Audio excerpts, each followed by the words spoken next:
ومن أحسن قولا ممن دعا إلى الله وعمل صالحا وقال إنني من المسلمين. إن الحمد لله نحمده ونستعينه ونستغفره ونعوذ بالله من شرور أنفسنا وسيئات أعمالنا. من يهده الله فلا مضل له ومن يضلل فلا هادي له وأشهد أن لا إله إلا الله وأشهد أن محمدا عبده ورسوله. يا أيها الذين آمنوا اتقوا الله حق تقاته ولا تموتن إلا وأنتم مسلمون. يا أيها الناس اتقوا ربكم الذي خلقكم من نفس واحدة وخلق منها زوجها وبث منهما رجالا كثيرا ونساء واتقوا الله الذي تساءلون به والأرحام إن الله كان عليكم رقيبا. يا أيها الذين آمنوا اتقوا الله وقولوا قولا سديدا يصلح لكم أعمالكم ويغفر لكم ذنوبكم ومن يطع الله ورسوله فقد فاز فوزا عظيما. أما بعد فإن خير الحديث كتاب الله وخير الهدي هدي محمد صلى الله عليه وسلم وشر الأمور محدثاتها وكل محدثة بدعة وكل بدعة ضلالة وكل ضلالة في النار. أعوذ بالله من الشيطان الرجيم. بسم الله الرحمن الرحيم. إنا أعطيناك الكوثر فصل لربك وانحر إن شانئك هو الأبتر. محترم حاضرین جمعہ و دینی ملی بھائیوں اور خواتین ملت اسلامیہ، سب سے پہلے اللہ رب العزت کی تعریف و توصیف، کبریائی و بڑائی، حمد و ثنا جو ہم سب کا اکیلا خالق و مالک ہے، رازق ہے، مدبر ہے. بعدہ انگنت درود و سلام ہوں اللہ تعالیٰ کے بھیجے ہوئے تمام انبیاء کرام پر، خصوصاً پیارے نبی جناب محمد الرسول اللہ صلی اللہ علیہ وسلم پر. اللہم صلی علی محمد وعلی آل محمد کما صلیت علی ابراہیم وعلی آل ابراہیم انک حمید مجید. اللہم بارک علی محمد وعلی آل محمد کما بارکت علی ابراہیم وعلی آل ابراہیم انک حمید مجید. آج ذی الحجہ کی 7ویں تاریخ ہے. عن قریب عید الاضحیٰ کا وقت ہے اور اس کے بہت سارے احکام ہیں، مسائل ہیں. عید الاضحیٰ جس کو ہم اور آپ قربانی کہتے ہیں، یہ قربانی اللہ تعالیٰ کی عبادتوں میں سے ایک اہم عبادت ہے. اللہ رب العالمین کے تقرب کا ذریعہ ہے. نبی اکرم صلی اللہ علیہ وسلم کی سنت مبارکہ میں سے ایک سنت ہے، اور یہ وہ سنت ہے، یہ وہ عمل ہے جس کو اللہ کے نبی صلی اللہ علیہ وسلم نے مدینہ میں مسلسل 10 سالوں تک انجام دیا. قربانی کی تاریخ بڑی پرانی تاریخ ہے اس کی. حضرت آدم علیہ السلام کے زمانے ہی سے اس کی تاریخ ہے. یہ اس کی اہمیت کے لیے کافی ہے. قربانی کا ذکر اللہ رب العالمین نے رأس العبادات، ام العبادات نماز کے ساتھ کیا ہے. یہ اس کی اہمیت کو بتلاتا ہے.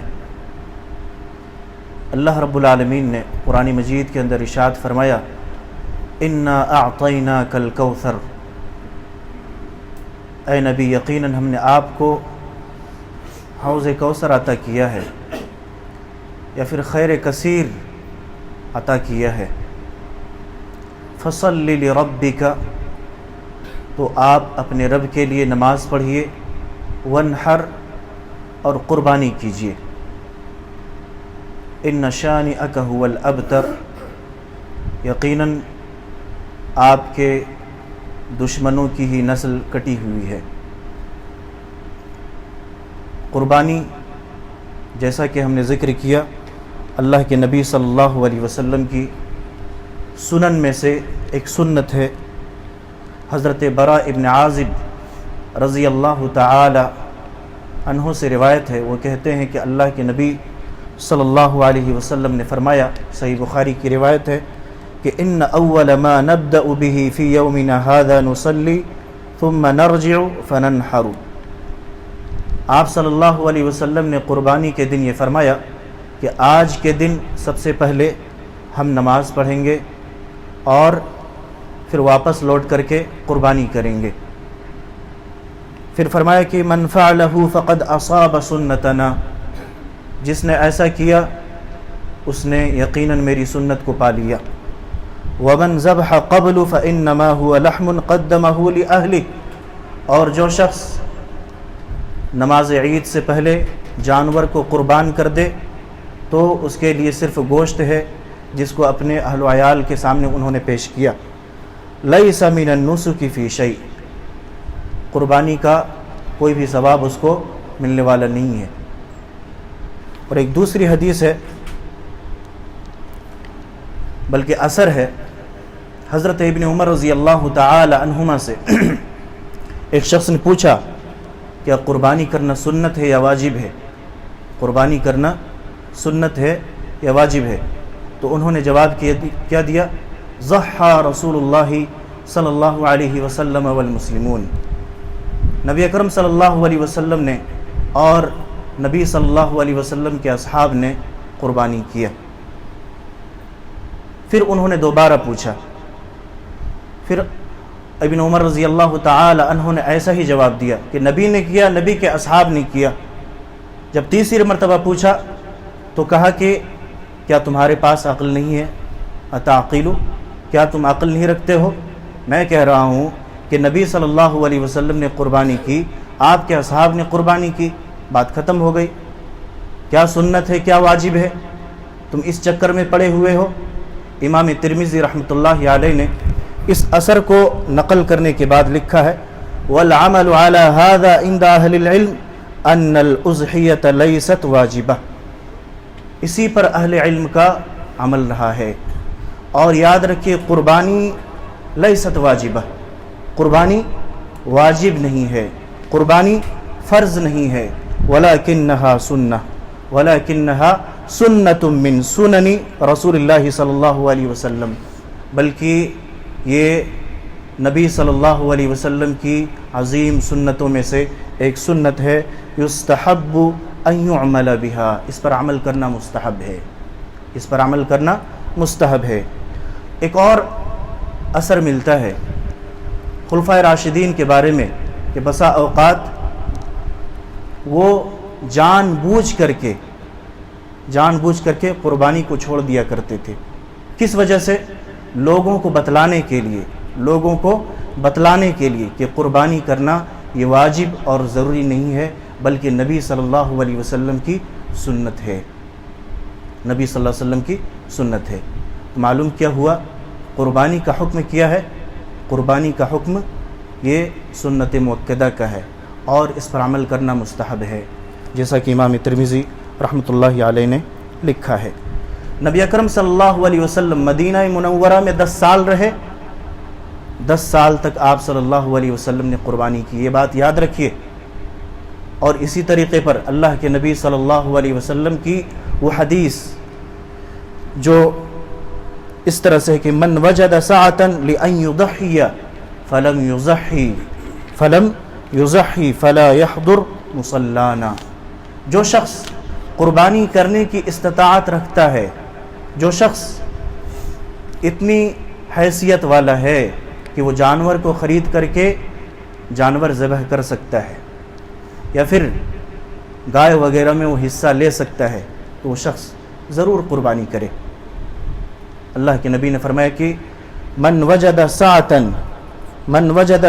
لأن يضحي فلم يضحي فلا يحضر مصلانا، جو شخص استطاعت رکھتا ہے قربانی کرنے کی، جانور ذبح کرنے کی، پھر بھی وہ قربانی نہیں کرتا ہے، فلا يحضر مصلانا، تو وہ ہماری عیدگاہ کے قریب نہ آئے، ہماری عیدگاہ کے قریب نہ آئے۔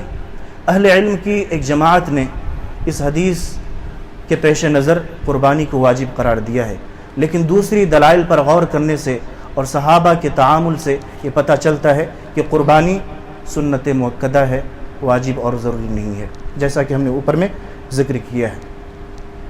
تو قربانی کا حکم معلوم ہو گیا کہ قربانی واجب ہے کہ ضروری ہے کہ سنت ہے، کیا ہے۔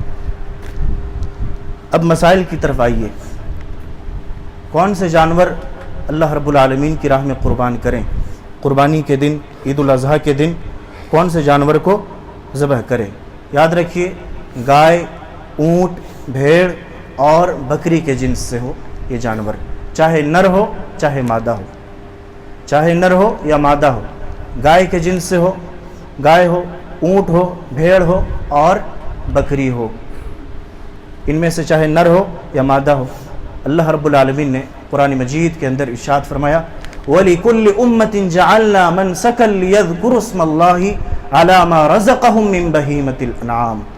وَلِكُلِّ أُمَّةٍ جَعَلْنَا مَنْسَكًا، ہر امت کے لیے قربانی کا طریقہ مقرر کیا گیا ہے، مقرر ہے۔ وَلِكُلِّ أُمَّةٍ جَعَلْنَا مَنْسَكًا لِيَذْكُرُوا اسْمَ اللَّهِ عَلَى مَا رَزَقَهُم مِّن بَهِيمَةِ الْأَنْعَامِ، تو اللہ رب العالمین نے جو تمہیں عطا کیا ہے بہیمۃ الانعام میں سے، اس پر اللہ رب العالمین کا نام لو، یعنی جانور ذبح کرو۔ بہیمۃ الانعام یہ 4 قسم کے جانور ہیں، گائے، اونٹ، بھیڑ، بکری۔ گائے، اونٹ، بھیڑ، بکری، تو معلوم کیا ہوا، جانور کا بہیمۃ الانعام میں سے ہونا ضروری ہے، گائے کے جنس سے ہو، اونٹ ہو، بکری ہو اور بھیڑ ہو۔ اسی طرح سے یاد رکھیے 4 قسم کے جانوروں کی قربانی جائز اور درست نہیں ہے، 4 قسم کے جانوروں کی قربانی جائز اور درست نہیں ہے۔ وہ کیا ہے؟ اللہ کے نبی صلی اللہ علیہ وسلم فرمایا کہ اربع لا تجوز الاضاحی العوراء بین عورها والمریضة بین مرضها والعرجاء بین ضلعها والکثیر التي لا تنقی۔ جانور کیا ہو؟ کانا نہ ہو، جانور کانا نہ ہو، اور اتنا کانا نہ ہو کہ اس کا کانا پن ظاہر ہو جائے۔ جانور لنگڑا نہ ہو، جانور لنگڑا نہ ہو، ایسا لنگڑا نہ ہو کہ لنگڑا پن اس کا بالکل ظاہر ہو جائے، لنگڑا کے چلتا ہو، اس جانور کی قربانی جائز اور درست نہیں ہے۔ اسی طرح سے جانور کا بیمار ہونا، جانور مریض نہ ہو کہ اس کا مرض پن بالکل ظاہر ہو جائے کہ جانور مریض ہے، مریض دکھتا ہے، ظاہر ہو جائے، تو ایسے جانور کی قربانی جائز نہیں۔ والکثیر التی لا تنقی، لاغر قسم کے جانور نہ ہوں، بالکل کمزور، ہڈیاں نظر آتی ہوں، ہڈیوں میں گودا نہ ہو، بالکل کمزور اور لاغر قسم کے جانور کی قربانی جائز نہیں ہے۔ اسی طرح سے سینگ ٹوٹا ہوا جانور نہ ہو، سینگ ٹوٹا ہوا جانور نہ ہو، کان کٹا ہوا جانور نہ ہو، کان کٹا ہوا جانور نہ ہو۔ اگر تھوڑا بہت کٹ گیا ہے تو کوئی حرج کی بات نہیں ہے، کوئی حرج کی بات نہیں ہے۔ جیسے کہ بعض لوگ جو بزنس کرتے ہیں، تجارت کرتے ہیں، تو نشانی کے لیے تھوڑا بہت کٹ لگا دیتے ہیں، تو اس میں کوئی حرج کی بات نہیں ہے۔ اسی طرح سے سینگ ٹوٹا ہوا اس معاملے میں، اگر جانور آپ خرید چکے ہیں، جانور خریدنے کے بعد اگر کسی دوسرے جانور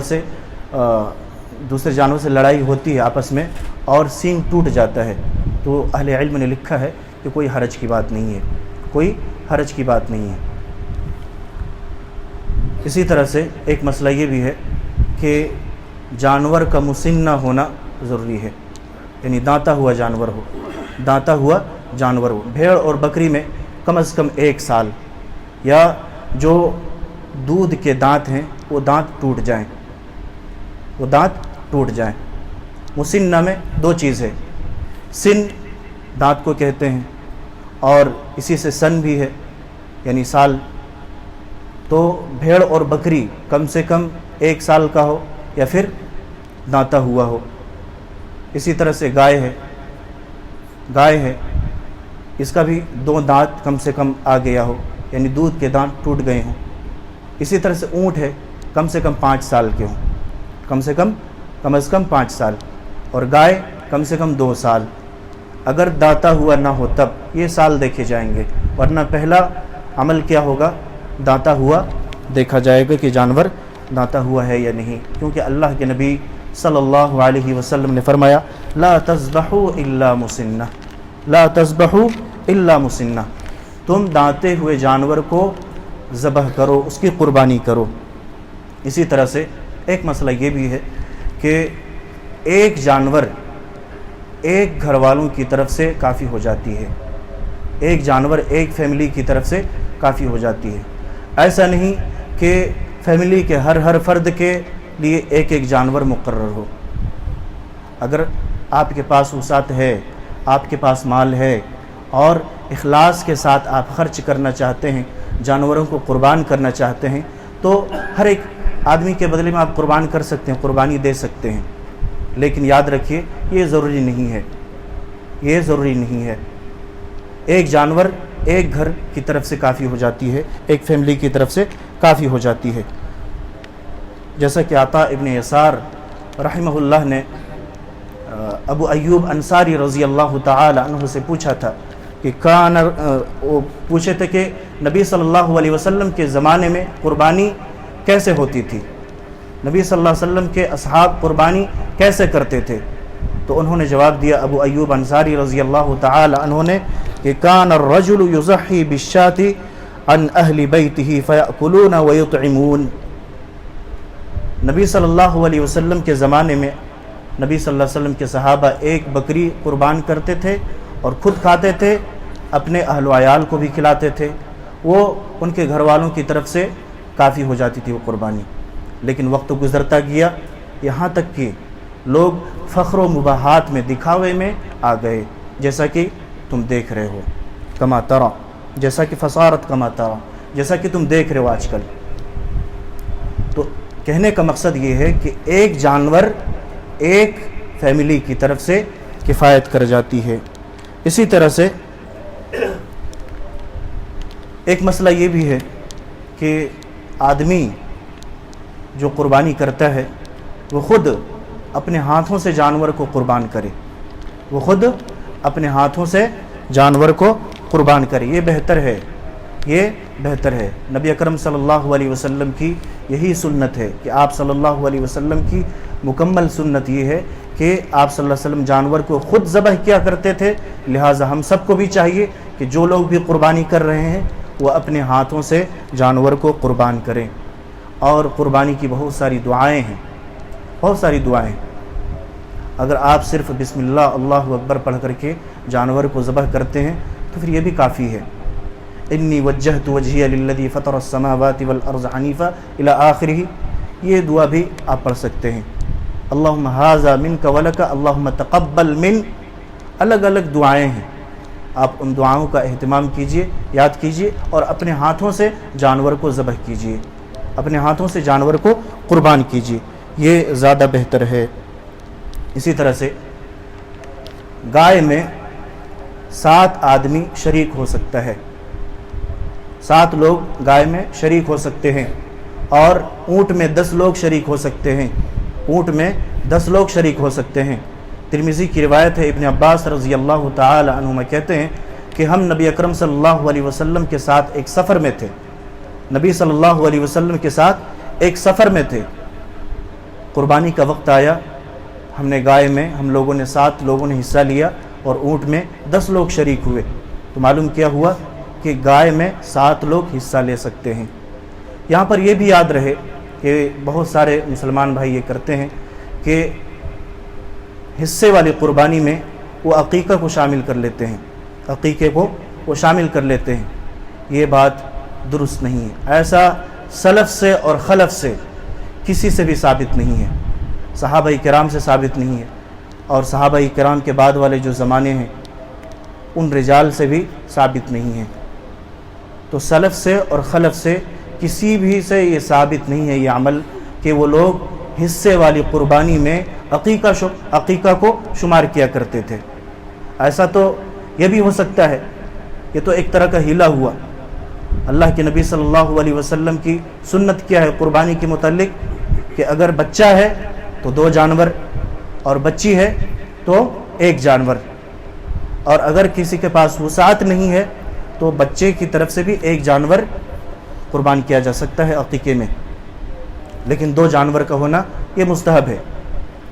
اب گائے میں 7 حصہ ہے، گائے میں 7 حصہ ہے، تو کیا آپ 3 بچے کی طرف سے اور 1 بچی کی طرف سے 4 بچوں کی طرف سے یہ عقیقہ کر دیں گے، یہ کافی ہو جائے گا؟ بالکل نہیں ہوگا۔ اللہ کے نبی صلی اللہ علیہ وسلم سے یہ عمل ثابت نہیں ہے، تو آپ ایسا نہیں کر سکتے، لہٰذا یہ چیز ثابت نہیں ہے، اس لیے درست نہیں ہے کہ قربانی میں عقیقہ کا شمار ہو، عقیقے کو شامل کیا جائے۔ اسی طرح سے قربانی کے گوشت کو خود کھائیں، دوسروں کو کھلائیں، اپنے اہل و عیال کو کھلائیں، اپنے رشتہ داروں میں تقسیم کریں، خصوصاً فقراء و مساکین کا خیال رکھیں، خصوصاً فقراء و مساکین کا خیال رکھیں۔ اللہ کے نبی صلی اللہ علیہ وسلم نے ابتدائی ایام میں کیا فرمایا تھا کہ 3 دن سے زیادہ کوئی شخص ذخیرہ نہ کرے، 3 دن کے اندر گوشت کو ختم کر دیا جائے، یعنی بانٹ کر کے تقسیم کر دیا جائے۔ پھر آپ صلی اللہ علیہ وسلم سے بعد میں یہ پوچھا گیا تو آپ صلی اللہ علیہ وسلم نے حکم دیا کہ خود کھاؤ، ذخیرہ کرو، یعنی آپ اسٹور کر سکتے ہیں، آپ جمع رکھ سکتے ہیں، لیکن یاد رہے کہ فقراء و مساکین کو چھوڑ کر کے اسٹور کرنا درست نہیں ہے۔ فقراء و مساکین کو نظر انداز کر کے آپ گوشت کو جمع رکھیں اپنے فریزر میں، تو یہ درست نہیں ہے، بلکہ پہلی ترجیح تو یہ ہے کہ خود کھائیں اور رشتہ داروں کو دیں اور فقراء و مساکین کو دیں، فقراء و مساکین کو کھلائیں۔ اسی طرح سے ایک اہم بات یہ ہے قربانی کے ایام، قربانی کے کتنے دن ہیں؟ قربانی کے ایام یاد رکھے 4 ہیں، یوم النحر اور اس کے بعد ایام التشریق۔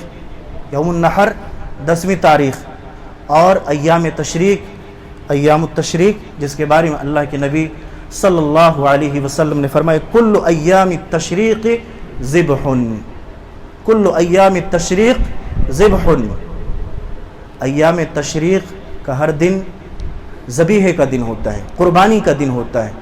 ایام التشریق کتنے ہیں؟ یہ 3 ہیں، 11ویں تاریخ، 12ویں تاریخ اور 13ویں تاریخ۔ لہٰذا قربانی کے کتنے ایام ہوئے؟ قربانی کے 4 دن ہوئے، تو یاد رکھیے قربانی کے کتنے دن ہیں؟ 4 دن ہیں۔ اسی طرح سے ایک اہم بات یہ ہے کہ عید الفطر یعنی رمضان کے بعد جو عید مناتے ہیں، اس میں نبی صلی اللہ علیہ وسلم کی سنت یہ ہے کہ آپ صلی اللہ علیہ وسلم کے بارے میں آتا ہے کان النبی صلی اللہ علیہ وسلم لا یخرج یوم الفطر حتی یطعم، آپ صلی اللہ علیہ وسلم عید الفطر کے دن عیدگاہ کی طرف جانے سے پہلے کچھ کھا پی لیا کرتے تھے، یہ آپ صلی اللہ علیہ وسلم کی سنت ہے۔ اور عید الاضحیٰ یعنی قربانی کے دن آپ صلی اللہ علیہ وسلم کی سنت یہ ہے وَلَا يَطْعَمُ يَوْمَ الْأَضْحَىٰ حَتَّى يُصَلِّي، آپ صلی اللہ علیہ وسلم کچھ کھاتے پیتے نہیں تھے یہاں تک کہ آپ صلی اللہ علیہ وسلم نماز عید یعنی عید الاضحیٰ کی جو نماز ہے وہ پڑھ لینے کے بعد کھاتے پیتے تھے۔ آپ صلی اللہ علیہ وسلم کی سنت یہ ہے کہ جانور جو ہے قربان کرنے کے بعد اس کا گوشت کھاتے تھے سب سے پہلے عید الاضحیٰ کے دن۔ اس کو بہت سارے لوگ روزہ قرار دیتے ہیں، کہتے ہیں کہ عید الاضحیٰ میں اگر کچھ کھا پی کر کے نہیں جاتے ہیں اور نماز کے بعد جانور سے ڈائریکٹ کچھ کھائیں گے پئیں گے تو پھر یہ روزے کا ثواب ملتا ہے۔ ایسی سوچ رکھنا، ایسا نظریہ رکھنا یہ درست اور صحیح نہیں ہے، کسی بھی صحیح حدیث سے یہ ثابت نہیں ہے کہ ایسا نظریہ رکھا جائے اور اس کو روزے کا ثواب قرار دیا جائے اس عمل کو، بلکہ اللہ کے نبی صلی اللہ علیہ وسلم کی سنت سمجھ کر کے ایسا کرنا چاہیے، کچھ کھائے پیے بغیر عیدگاہ کی طرف جانا چاہیے۔ ہاں اگر کوئی شوگر کا مریض ہے، ضرورت ہے تو کھا پی سکتا ہے، کوئی حرج نہیں، وہ کھا پی سکتا ہے، اگر بیماری کا ڈر ہے تو کھا پی سکتا ہے، کوئی حرج کی بات نہیں ہے۔ قربانی کا وقت کب ہے؟ قربانی کا وقت کب ہے؟ ایسا بہت سارے لوگ کرتے ہیں کہ نماز کہیں اور پڑھ رہے ہوتے ہیں اور قربانی کہیں اور کر رہے ہوتے ہیں، کسی کو پیسہ دے دیے کہ یا حصے والی قربانی میں عام طور پر دیکھا جاتا ہے ایک جگہ پیسہ دے دیے، اگر آپ نے نماز نہیں پڑھی انہوں نے قربانی کر دی، آپ کے نماز پڑھنے سے پہلے، کہ کیا قربانی ہو جائے گی؟ بالکل نہیں ہوگی، بالکل بھی قربانی نہیں ہوگی۔ اللہ کے نبی صلی اللہ علیہ وسلم کی وہ حدیث جسے برا ابن عازب رضی اللہ تعالی عنہ سے برا ابن عازب نے روایت کی ہے صحیح بخاری کی، آپ صلی اللہ علیہ وسلم کیا فرمایا؟ جو شخص نماز عید سے پہلے قربانی کر لے تو اس کے لیے صرف گوشت ہے، اس کے لیے صرف گوشت ہے۔ تو یاد رہے کہ قربانی کا جو وقت ہے نماز ادا کرنے کے بعد ہے، نماز ادا کرنے کے بعد ہے، اور ایسا جو شخص کرے گا نماز ادا کرنے کے بعد قربانی کرے گا وہی نبی صلی اللہ علیہ وسلم کی سنت کو پا سکے گا۔ ایک اہم چیز، بہت سارے لوگ قربانی کرتے ہیں تو نبی صلی اللہ علیہ وسلم کی جانب سے بھی قربانی کرتے ہیں۔ لوگوں کو دیکھا جاتا ہے کہ بکرا خریدتے تو 2 بکرا خریدیں گے، یا پھر گائے خریدتے تو اس میں ایک نام نبی صلی اللہ علیہ وسلم کا بھی ڈالتے ہیں۔ کیا یہ حدیث سے ثابت ہے؟ ضعیف روایت ہے، ضعیف روایت ہے، اور حد درجہ ضعیف روایت ہے۔ حضرت علی ابن ابی طالب رضی اللہ تعالی عنہ سے، حضرت علی ابن ابی طالب رضی اللہ تعالی عنہ سے حد درجہ ضعیف روایت آتی ہے کہ نبی صلی اللہ علیہ وسلم نے انہیں حکم دیا، اس لیے وہ کرتے تھے۔ اگر اس روایت کو صحیح مان لیتے ہیں، پہلی بات تو ضعیف ہے، ضعیف حدیث پر عمل نہیں کر سکتے ہیں، وہ بھی قربانی عبادت، قربانی عبادت ہے، عبادت کے لیے ثبوت چاہیے، اور ضعیف روایت یہ ثبوت نہیں بن سکتی۔ اگر اس کو صحیح مان لیتے ہیں تو نبی صلی اللہ علیہ وسلم حضرت علی رضی اللہ تعالی عنہ کے کون تھے؟ چچا زاد بھائی تھے۔ آپ صلی اللہ علیہ وسلم نے انہیں وصیت کی، اسے وصیت پر محمول کیا جائے گا۔ نبی صلی اللہ علیہ وسلم نے وصیت کی، اس لیے وہ کرتے تھے۔ کیا دیگر صحابہ نے ایسا کیا؟ حضرت ابو بکر نے کیا، عمر نے کیا، عثمان نے کیا، اور دیگر عشرہ مبشرہ میں جو آتے ہیں اور دیگر صحابہ کرام رضی اللہ عنہم نے ایسا کیا؟ نہیں کیا۔ تو ایسا کرنا یہ درست اور صحیح نہیں ہے، ایسا کرنا یہ درست اور صحیح نہیں کہ ہم نبی صلی اللہ علیہ وسلم کی طرف سے قربانی کریں، کیونکہ مجھے اور آپ کو نبی صلی اللہ علیہ وسلم نے وصیت نہیں کی ہے، اپنی امت کو وصیت نہیں کی ہے، اپنی امت کو وصیت نہیں کی ہے۔ اللہ تعالیٰ سے دعا ہے کہ اللہ تبارک و تعالیٰ ہم سب کو صحیح سمجھ کی توفیق دے اور صحیح سنت کے مطابق قربانی کا عمل انجام دینے کی توفیق دے، اخلاص کے ساتھ، خصوصاً اخلاص کے ساتھ، کیونکہ قربانی کا ذکر جہاں پر قرآن مجید کے اندر آیا ہے، اللہ رب العالمین نے فرمایا کہ قل ان صلاتی ونسکی ومحیای ومماتی للہ رب العالمین، اے نبی آپ کہہ دیجئے ان صلاتی میری نماز، ونسکی میری قربانی، ومحیای ومماتی میرا جینا میرا مرنا، للہ رب العالمین محض اللہ رب العالمین کے لیے ہے۔ تو قربانی دکھاوا کے لیے مت کیجیے، دکھاوے کے لیے مت کیجیے، کیونکہ عمل میں ریا داخل ہو جائے تو عمل غارت اور برباد ہو جاتا ہے، وہ عمل اللہ رب العالمین کے نزدیک قابل قبول نہیں رہتا ہے۔ تو اس عمل کو چھپا کر کے کیجیے، اس عمل میں اخلاص پیدا کیجیے۔ عام طور پر لوگوں کے اندر یہ فخر و مباحات جب آ جاتا ہے تو کیا کرتے ہیں؟ بڑا سا بڑا جانور خرید کر کے محلے میں پاڑا میں گھماتے ہیں، یہ لڑکوں کو لگا کر کے اس طرح سے گھماتے رہتے ہیں تاکہ لوگ جانیں کہ یہ فلانے کا جانور ہے، فلانے نے خریدا ہے۔ یہ کیا ہے؟ یہ ریا کا پہلا دروازہ ہے، یہ ریا کا دروازہ کھل جاتا ہے، اور جب عمل میں ریا داخل ہو جائے تو عمل قابل قبول نہیں رہتا ہے۔ اللہ رب العالمین ہم سب کو صحیح سمجھ کی توفیق دے، اخلاص کے ساتھ قربانی کرنے کی توفیق دے۔ اسی طرح سے آخری بات، صفائی کا خصوصاً اہتمام کیجیے۔ ان ایام میں خاص طور پر دیکھا جاتا ہے کہ جہاں تہاں جانور کی ہڈیاں یا جانور کی اوجھڑی کو ہم پھینک دیتے ہیں، کونا دیکھتے ہیں کونا میں پھینک دیتے ہیں۔ صحیح جگہ پر پھینکیے، اپنے آپ کو ایک آئیڈیل مسلم کے طور پر پیش کیجیے دوسرے مذاہب کے سامنے صفائی کا خصوصاً اہتمام کیجیے. جس دین میں الطہور شطر الایمان صفائی کو کہا گیا ہے کہ صفائی نصف ایمان قرار دیا ہے، ہم ہر جگہ گندگی پھیلا کر کے اپنے آپ کو ایک صحیح مسلم ثابت نہ کر سکیں، یہ ہمارے لیے افسوس کا مقام ہے. اللہ تعالی ہم سب کو صحیح سمجھ کی توفیق دے. آمین. اقول قولی ھذا واستغفر اللہ لی ولکم ولسائر المسلمین فاستغفروہ انہ هو الغفور الرحیم.